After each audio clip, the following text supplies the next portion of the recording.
Well, just a few days remain for early voting in Florida. With mail-in and early votes, turnout is already above 50% in most Southwest Florida counties. More than 6 million people in Florida have already cast their ballots.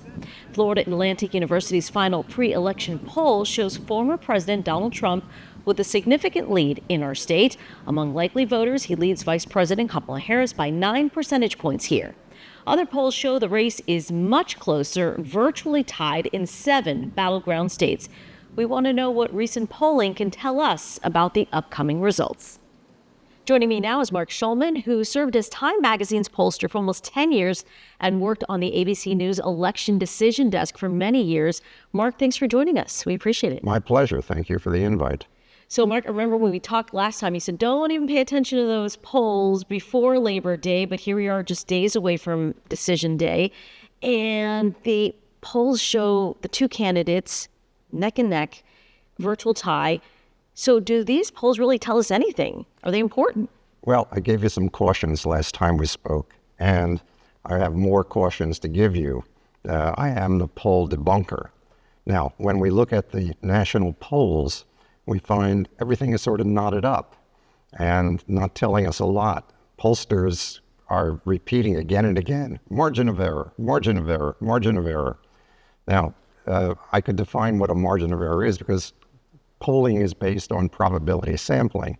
What it means is that if we interview 100 people, 95 times out of 100 will be within, say, plus or minus 3, which means if one of our candidates has 48%, means it might be 51%, it might be 47%.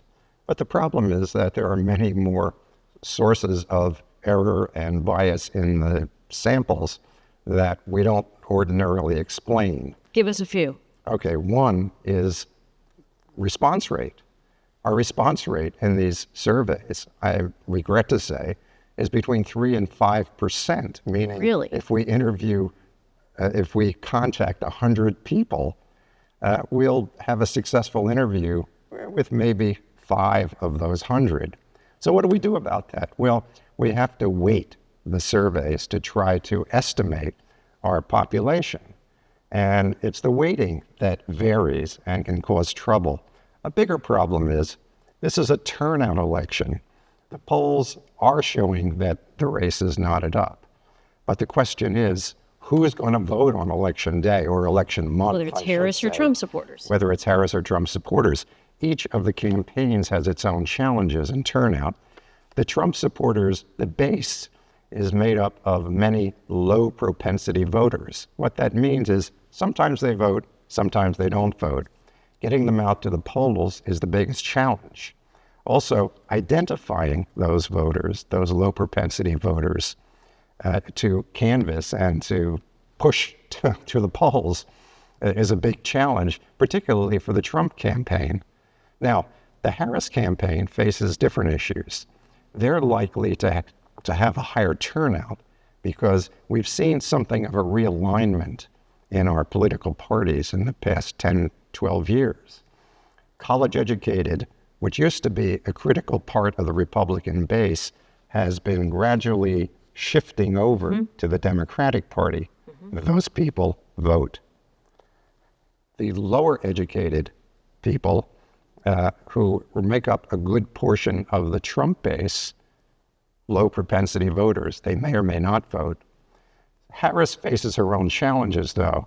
She has high propensity voters, people who are going to show up at the polls, but she has some other challenges. For example, turnout so far in the urban areas, which is a critical part of the Harris base, it's been a little soft.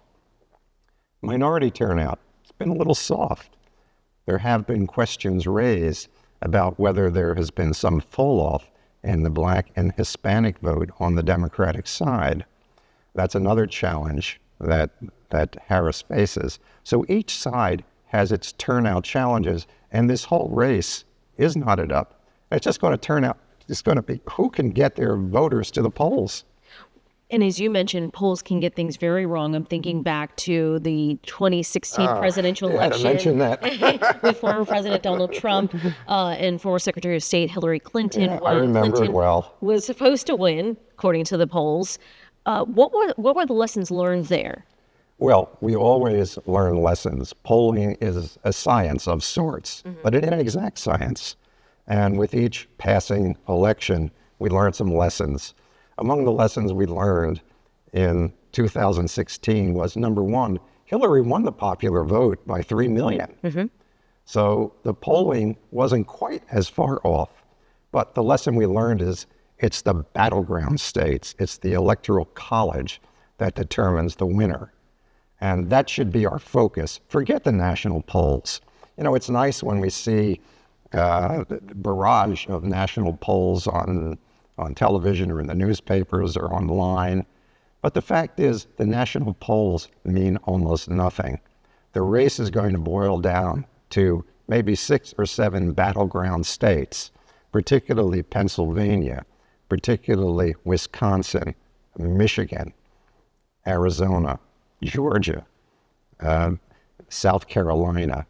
Those are the states that are going to get one of the candidates to 270 electoral votes.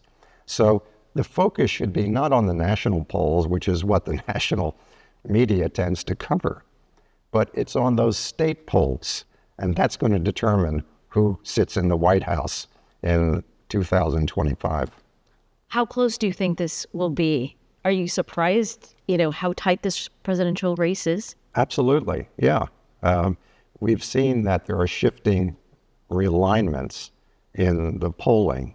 And this is one thing the polling has been very good at demonstrating, that illuminating that each side has its base.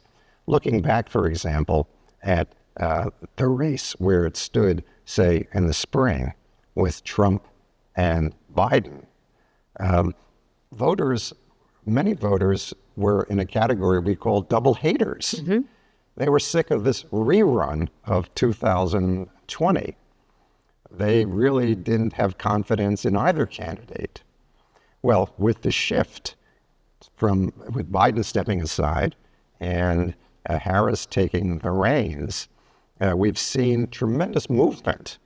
For one thing, the Democratic base, which really had fallen off under Biden, enthusiasm levels, which is a number that we pollsters watch very carefully, the enthusiasm level among Democrats was very low. Job rating, Biden's job rating, very low. So it was very clear that Democrats had a problem, but it wasn't until that debate, that ill-fated the Trump-Biden debate, where, Biden, let's say, underperformed, to say the least, when Democrats, particularly Democratic leadership, realized that we have some issues here. And if we want to get competitive, poor Joe has to step aside.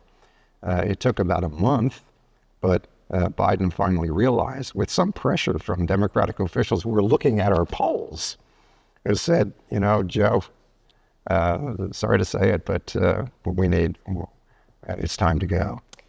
Mark, we always appreciate your conversations, and I'd love to chat with you after the election. Thank you so much for your time. My pleasure. Thank you. Thank you.